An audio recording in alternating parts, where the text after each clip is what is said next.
नमस्कार, आप देख रहे हैं 4 टीवी और आपके साथ मैं हूं प्रियंका सिंह। हमारे इस खास बुलेटिन मध्य प्रदेश छत्तीसगढ़ में आप सभी का एक बार फिर से बेहद स्वागत है। बुलेटिन का आगाज करेंगे बड़ी और अहम खबर के साथ। वाराणसी से जुड़ी अहम खबर सामने आ रही है। प्रधानमंत्री नरेंद्र मोदी के सहकारी और प्रतिस्पर्धी संघवाद के मंत्र को साकार करने की दिशा में एक महत्वपूर्ण कदम उठाते हुए आज वाराणसी में केंद्रीय गृह एवं सहकारिता मंत्री अमित शाह की अध्यक्षता में मध्य क्षेत्रीय परिषद की 25वीं बैठक आयोजित हुई है। इस बैठक में उत्तर प्रदेश, मध्य प्रदेश और उत्तराखंड के मुख्यमंत्री भी मौजूद रहे। बैठक में राज्यों के बीच समन्वय, सुरक्षा, स्वास्थ्य, पर्यटन, परिवहन, आपदा प्रबंधन और अवसंरचना विकास जैसे महत्वपूर्ण विषयों पर गहन चर्चा की गई।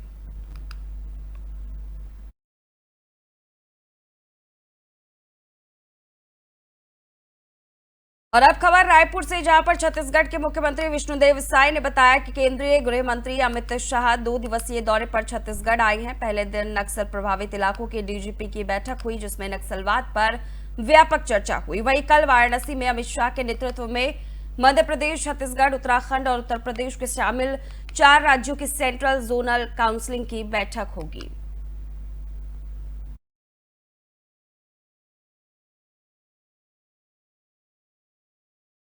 तो वहीं ग्वालियर से अब खबर, जहां पर राजा रघुवंशी हत्याकांड के सह आरोपी लोकेंद्र तोमर को गिरफ्तार कर ग्वालियर जिला अदालत में पेश किया गया है। इस मामले की न्यायिक प्रक्रिया जारी है और पुलिस ने कड़ी कार्रवाई करते हुए मामले में आवश्यक साक्ष्य एकत्रित किए हैं।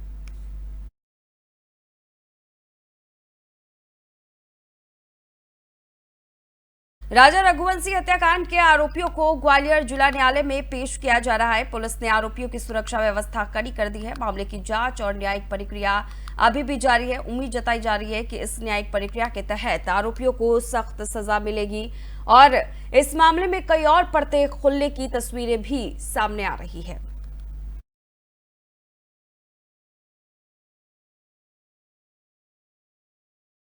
मेघालय की शिलांग पुलिस की एक टीम ने राजा रघुवंशी हत्याकांड के संबंध में इंदौर में शिलांग जेम्स के घर से सीसीटीवी डीवीआर जब्त किया है। शिलांग जेम्स, जिन्होंने आरोपी सोनम को फ्लैट किराए पर दिया था, पुलिस के साथ मौजूद थे। सोनम को 21 जून को गिरफ्तार किया गया था। मामले की जांच अब भी जारी है।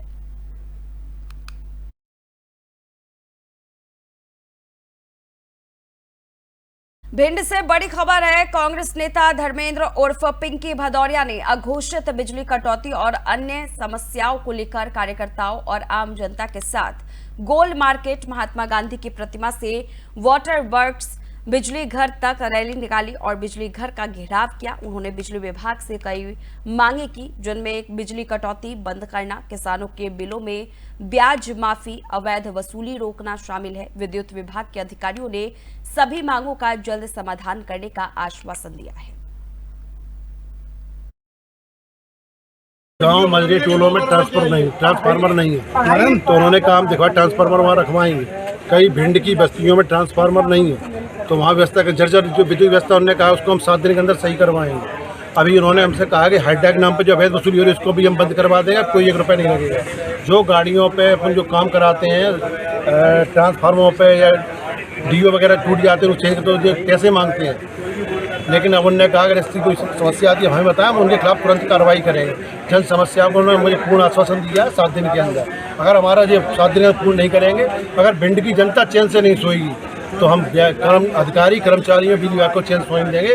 रात को 12-1 बजे जाके ढोल ढमाके के साथ उन्हें जगाने का काम। क्योंकि आंधी तूफान और बरसात के मौसम में बिजली जाती है, इसके द्वारा मतलब कंपनी द्वारा इसके लिए एक गाड़ी 3 महीने के लिए एक्स्ट्रा प्रदाय कर दी गई है। इसकी स्वीकृति मुझे प्राप्त हो गई है, तो वो 3 महीने तक बरसात के समय में जो बिजली की लोगों की समस्याएं रहती है उसको तुरंत निपटारा करने के लिए और करंट जैसी दुर्घटनाएं ना हो, इसके लिए एक गाड़ी के दोनों जोन पर शहर के लिए, शहरी क्षेत्र में दोनों जोन के लिए एक गाड़ी और आदमियों की स्वीकृति प्राप्त हो गई, जिससे लोगों की समस्या समय पर निपटेगी। एक ट्रांसफार्मर बदलने की हाइड्रा की समस्या लोग बता रहे थे, इसका अप्रूवल भी मुझे कल प्राप्त हो गया है। हम इसका RCA जारी करके ठेकेदार को नियुक्त कर देंगे। कोई भी ट्रांसफार्मर फेल होगा तो किसी के पास किसी को परेशानी नहीं होगी और हाइड्रा अपने आप उपलब्ध हो जाएगी बदलने के लिए। गांव मजरी टोलों में ट्रांसफार्मर नहीं है, तो उन्होंने काम दिखा। मंत्री OP चौधरी ने 25 जून 1975 को लागू आपातकाल को भारतीय लोकतंत्र का काला अध्याय बताया। उन्होंने कहा कि तत्कालीन कांग्रेस सरकार ने संविधान की भावना को कुचलते हुए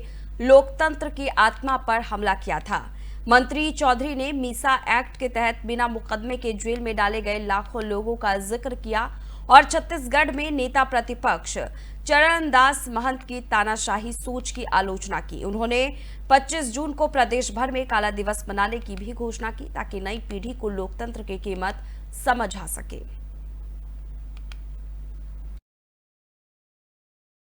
लोकतंत्र के इतिहास में सबसे काला अध्याय अगर कोई आया था तो आपातकाल का दौर था, जब कांग्रेस ने श्रीमती इंदिरा गांधी जी ने देश पे आपातकाल लागू किया था। इस समय सारे मौलिक अधिकारों को समाप्त कर दिया गया था। सारे व्यक्ति के अभिव्यक्ति की स्वतंत्रता, जीवन जीने की स्वतंत्रता, सुनवाई का अधिकार, किसी को गोली भी मार दिया जाए उस पे भी अदालती कार्रवाई के अधिकारों को एक तरह से छीन लिया गया था। ऐसा दौर आया था। ये व्यक्ति पूजा की, परिवार पूजा की चरम पराकाष्ठा का दौर था, जब कांग्रेस के लोग कहते थे Indira is India and India is Indira. इस तरह की स्थिति उन्होंने निर्मित की थी। इसके अलावा 100 के लगभग बार 356 लगाकर चुनी हुई सरकारों को भी कांग्रेस ने हटाकर लोकतंत्र की हत्या करने का प्रयास किया। लोकतंत्र के इतिहास में सबसे काला अध्याय अगर कोई आया था तो आपातकाल का दौर था, जब कांग्रेस ने श्रीमती इंदिरा गांधी जी ने देश पे आपातकाल लागू किया था।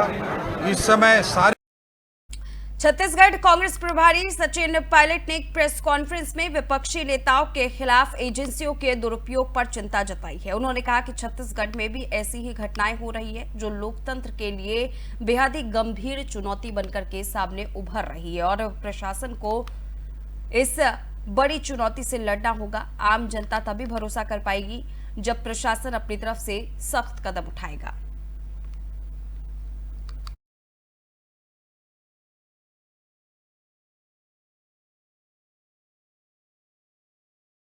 इसी के साथ ही छत्तीसगढ़ कांग्रेस प्रभारी सचिन पायलट ने नक्सल प्रभावित इलाके में आईईडी विस्फोट में शहीद हुए एएसपी आकाश राव गिरिपुंजे के परिजनों से मुलाकात की। उन्होंने शहीद की बहादुरी को याद करते हुए परिवार को पूरा सहारा और सम्मान देने की बात की।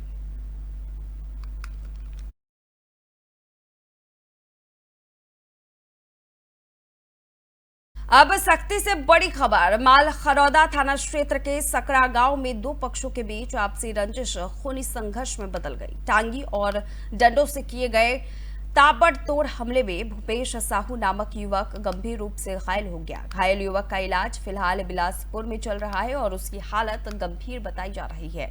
पुलिस ने वीडियो और चश्मदीदों के बयान के आधार पर मामले की जांच शुरू कर दी है।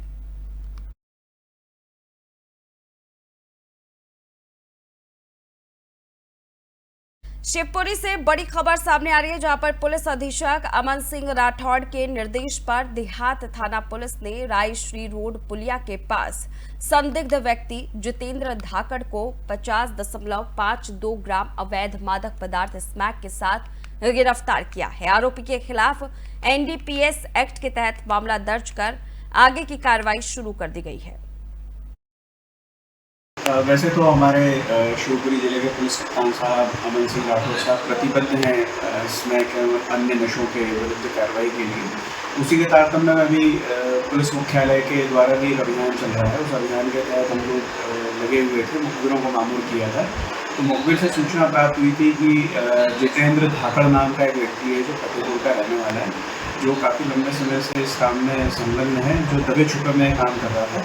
तो उसी सूचना को डेवलप करके हमने उसे जो है रायश्री रोड की पुलिया के पास से पकड़ा है, जिसके पास से करीब 50.52 ग्राम स्मैक, जिसकी कीमत 10 लाख रुपए जब्त की गई है और उस पर कार्रवाई की गई। वैसे तो हमारे शिवपुरी जिले मौसम में लगातार बदलाव हो रहे हैं और इन्हीं बदलावों के कई सारे कारण भी सामने निकल करके आ रहे हैं। कभी तेज धूप तो कभी बारिश का आलम और कहीं पर जल भराव तो कहीं जल संकट का तस्वीर जो है वो लगातार सामने आ रही है। इन तस्वीरों को लेकर के कई सारी बातें अब खोल करके सामने आने लग गई है, यानी कि इनके कारण क्या है और किस वजह से जो है कभी असमय बारिश हो जाती है तो कभी बारिश का सीजन आने के बावजूद भी बारिश नहीं होती, कभी तेज धूप गर्मी का आलम रहता है तो कभी एकदम से सर्दी का माहौल हो जाता है। आखिरकार इस परिवर्तन को लेकर के वजह क्या है, इसके कारण क्या है, समझिए इस रिपोर्ट के जरिए। भारत में इस साल मानसून की शुरुआत समय से पहले ही हो गई है। देश के कई राज्यों में तो पहले से ही बारिश हो रही है। दिल्ली एनसीआर में लगातार नौतपा बेअसर रहा है और इसके अलावा मौसम विभाग यानी आईएमडी ने देश के कई हिस्सों में आंधी, तूफान, तेज हवाओं और भारी बारिश का अलर्ट जारी किया है। वहीं केरल और महाराष्ट्र में तो मानसून ने पहले ही दस्तक दे दी है। आपको बता दें कि हर साल देश में मानसून 1 जून या उसके बाद से शुरू होता था, लेकिन इस बार पहले ही मानसून की शुरुआत हो चुकी है। समय से पहले मानसून आने का कारण। देश में समय से पहले मानसून के आने के पीछे कई मौसम और जलवायु कारक जिम्मेदार होती हैं। इनमें समुद्री सतह का तापमान एक महत्वपूर्ण भूमिका निभाता है, क्योंकि गर्म समुद्री पानी से वाष्प का उत्सर्जन बढ़ता है, जिससे मानसून सक्रिय होता है। मौसमी हवाओं का व्यवहार भी मानसून की दिशा और गति को प्रभावित करता है। मैडेन जूलियन ऑसिलेशन (MJO) जैसे कारक जो वायुमंडल में हवा के दबाव में उतार चढ़ाव को बताता है, मानसून की तीव्रता और समय को नियंत्रित करते हैं। इसके अलावा एल नीनो और ला नीना जैसे प्रभाव भी मानसून की गति पर प्रभाव डालते हैं। वायुमंडलीय दबाव में बदलाव जैसे उष्णकटिबंधीय क्षेत्र में उच्च या निम्न दबाव मानसून को तेज या धीमा कर सकते हैं। इसके साथ ही जलवायु परिवर्तन के कारण तापमान और हवाओं के पैटर्न में बदलाव हो रहे हैं, जो मानसून के असामान्य व्यवहार का कारण बन रहे हैं। ये सभी कारक मिलकर मानसून के समय से पहले या विलंब से आने में भूमिका निभाते हैं। इसलिए मौसम विभाग लगातार इन प्रणालियों पर नजर रखता है। समुद्री सतह का तापमान। आपको बता दें कि जब अरब सागर और बंगाल की खाड़ी में समुद्री सतह का तापमान नॉर्मल से ज्यादा हो जाता है, तब ऐसे में हवा का बहाव स्थल की ओर होता है और मानसून जल्दी शुरू हो जाता है, क्योंकि समुद्री सतह का तापमान हवाओं में नमी को बढ़ाता है, जिससे मानसून के लिए अनुकूल स्थिति बनती है। मौसमी हवाओं का व्यवहार। मानसून की ज्यादातर निर्भरता दक्षिण पश्चिमी हवाओं पर होती है, इसलिए जब भी जेट स्ट्रीम या फिर दूसरी वैश्विक हवाएं समय से पहले दक्षिण की तरफ खिसकती हैं, तो मानसून की शुरुआत जल्दी हो जाती है। वायुमंडलीय दबाव में बदलाव। जब भारतीय उपमहाद्वीप पर हवाओं का दबाव कम हो जाता है, तो हवाओं का बहाव समुद्र से स्थल की तरफ होने लगता है। इससे मानसून की शुरुआत पहले ही हो जाती है। जलवायु परिवर्तन। धरती पर तेजी से बढ़ रहे ग्लोबल वार्मिंग के कारण मौसम के पैटर्न में बदलाव हो रहा है, जिससे तापमान में बढ़ोतरी और बारिश के पैटर्न प्रभावित हो रहे हैं। इससे भी समय से पहले मानसून आ सकता है। क्यों नहीं तप रहा नौतपा मरता है और इससे गर्मी की संभावना बढ़ जाती है और अत्यधिक गर्मी के कारण पृथ्वी पर हवा का दबाव कम हो जाता है और हवाएं ऊपर की तरफ चलने लगती हैं। उसे भरने के लिए समुद्री हवाएं भारत में प्रवेश करती हैं और वर्षा करती हैं, लेकिन इस बार समय से पहले समुद्री हलचल के कारण समुद्री हवाओं को बहाव भारत की ओर पहले हो गया, जिसके कारण नौतपा का असर नहीं दिख रहा है। वैज्ञानिकों ने बताई ये वजह। मौसम वैज्ञानिकों के मुताबिक भारत में नौतपा के बेअसर होने का मुख्य कारण अरब सागर और बंगाल की खाड़ी में नमी का बढ़ना है। इसी दौरान समुद्र का टेम्परेचर सामान्य से अधिक रहा, जिसके कारण मानसूनी हवाएं तेजी से सक्रिय हो गईं। फिर पश्चिमी हवाएं चली और चक्रवाती हलचलों ने भी मानसून को बढ़ने में मदद की। इसके अलावा दुनिया भर में होने वाला जलवायु परिवर्तन भी मौसम के इस पैटर्न में बदलाव का एक बड़ा कारण बन रहा है। जलवायु परिवर्तन के चलते समुद्री और वायुमंडलीय परिस्थितियों में जो बदलाव आ रहे हैं, उनका सीधा असर मानसून पर देखने को मिल रहा है। इस बार जल्दी शुरुआत इसी का उदाहरण है। तो आपने देखा कि कैसे समुद्र का तापमान, वायुमंडलीय दबाव और हवाओं की दिशा मानसून के समय को तय करते हैं। लेकिन इसका मतलब यह भी है कि अगर हम प्रकृति के साथ सामंजस्य नहीं बनाएंगे, तो ऐसे बदलाव और अधिक खतरनाक हो सकते हैं। पर्यावरण की रक्षा करना अब सिर्फ जिम्मेदारी नहीं, जरूरत बन गया है। प्रकृति की चेतावनी समझिए और समय रहते संभलिए। भारत एक तरफ मौसम की तस्वीरें एक अलग ही विकराल रूप धारण करती जा रही है, तो वहीं दूसरी तरफ इसका खामियाजा आम जनता को भुगतना पड़ रहा है। वज्रपात जैसी तस्वीरें भी सामने निकल कर के आ रही है, जहां पर वज्रपात के चपेट में आने से कई सारे लोगों ने अपनी जानें अभी तक गंवा दी है। जरा ये रिपोर्ट देखिए। वज्रपात सबसे ज्यादा घटने वाली प्राकृतिक घटना। वज्रपात वैसे तो दुनिया की सबसे ज्यादा घटने वाली प्राकृतिक घटना मानी जाती है। वर्ष दर वर्ष बढ़ रही इसकी तीव्रता, लेकिन साल दर साल इसकी तीव्रता जिस तरह बढ़ रही है वह गंभीर चिंता का कारण है।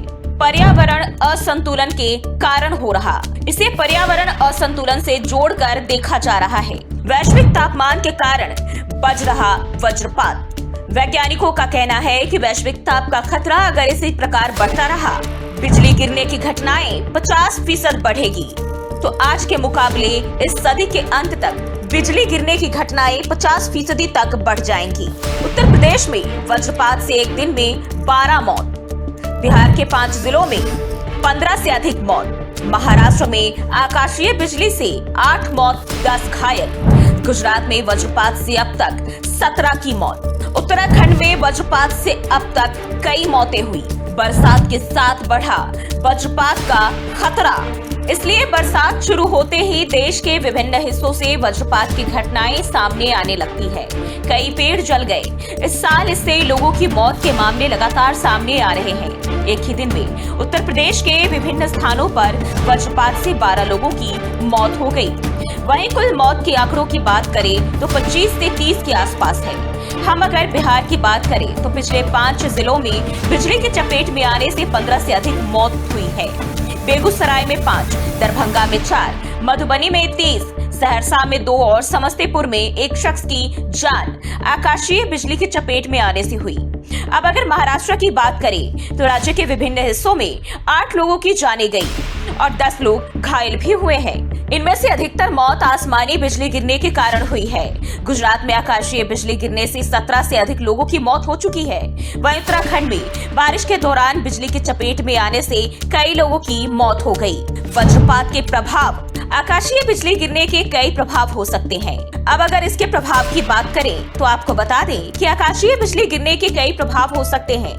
शारीरिक चोटें, जिनमें शारीरिक चोटें, मानसिक समस्याएं, संपत्ति को नुकसान और संपत्ति को नुकसान शामिल है। इससे बचाव की अगर बात करें तो जिस तरह से मौसम विभाग ने चेतावनी दी है कि आने वाले दिनों में भी आकाशीय बिजली गिरने की संभावना है, इसलिए सतर्क रहने की जरूरत है। तो आपको बता दें कि आकाशीय बिजली गिरने से बचने के लिए कुछ उपाय किए जा सकते हैं, जैसे पानी से दूर रहें, तूफान के दौरान घर के अंदर रहें, खिड़कियों और दरवाजों से दूर रहें, धातु की वस्तुओं, पेड़ों और ऊंची इमारतों से दूर रहें, इलेक्ट्रॉनिक्स उपकरणों के प्लग निकाल दें, खुले मैदानों में या पेड़ों के नीचे शरण ना लें, समुदाय को जागरूक करें। इसलिए वज्रपात एक ऐसी प्राकृतिक आपदा जो हर साल सैकड़ों लोगों की जान लेती है।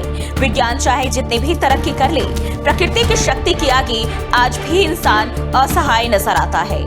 आकाशीय बिजली सिर्फ एक पल का तांडव होती है, लेकिन उसका असर जीवन भर का दर्द छोड़ जाता है। इस साल देश के कई राज्यों, जिनमें उत्तर प्रदेश, बिहार, महाराष्ट्र और गुजरात में आकाशीय बिजली की चपेट में आकर कई लोगों की मौत हो चुकी है। वैज्ञानिकों का अनुमान है कि ग्लोबल वार्मिंग के चलते इस सदी के अंत तक वज्रपात की घटनाएं 50% तक बढ़ सकती है, जो और भी डरावना है। और दुनिया के देशों को भी चाहिए कि इस दिशा में मिलकर काम करें। लेकिन फिलहाल सतर्कता ही सबसे बड़ा बचाव है। तूफान के समय खुले स्थानों से दूर रहें, पेड़ों की छांव या धातु की वस्तुओं के पास न जाए और घर में सुरक्षित स्थान पर रहे। याद रखें, एक छोटी सी सावधानी आपका जीवन बचा सकती है। वज्रपात सबसे ज्यादा घटने वाले तो फिलहाल इस खास बुलेटिन बस इतना ही। रुकेंगे एक छोटे से ब्रेक के लिए। ब्रेक के उस पार खबरों का सिलसिला जारी है।